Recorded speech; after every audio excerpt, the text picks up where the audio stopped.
आपण केलेल्या परिश्रमाचं खरं बक्षीस आपल्याला काय मिळालं हे नसून त्या परिश्रमामुळे आपण काय बनलो हे खरं बक्षीस आहे.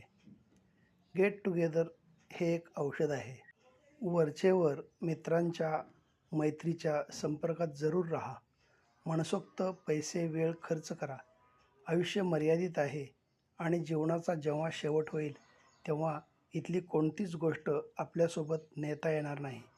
मग जीवनात खूप काटकसर कशासाठी करायची?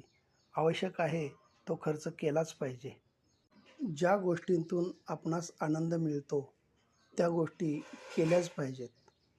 आयुष्याच्या पुस्तकात न विसरणारं आणि हृदयाच्या सर्वात जवळ असलेलं पान म्हणजे लहानपणी आपण ज्या शाळेत शिकलो ती शाळा आणि त्या शाळेतले आपले मित्र. आपण गेल्यानंतर पुढे काय होणार याची मुळीच चिंता करू नका.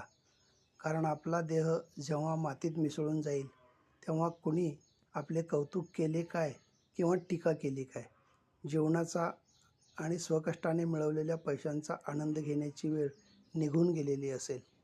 आपण आपल्या मुलांची खूप काळजी करू नका.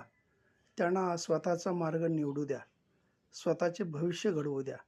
त्यांच्या इच्छा, आकांक्षांचे आणि स्वप्नांचे तुम्ही गुलाम होऊ नका. मुलावर प्रेम करा, त्यांची काळजी घ्या, त्यांना भेटवस्तूही द्या. मात्र काही खर्च स्वतःवर, स्वतःच्या आवडीनिवडीवर करा. जन्मापासून मृत्यूपर्यंत नुसते राबणे म्हणजे आयुष्य नाही, हे देखील लक्षात ठेवा. धन्यवाद.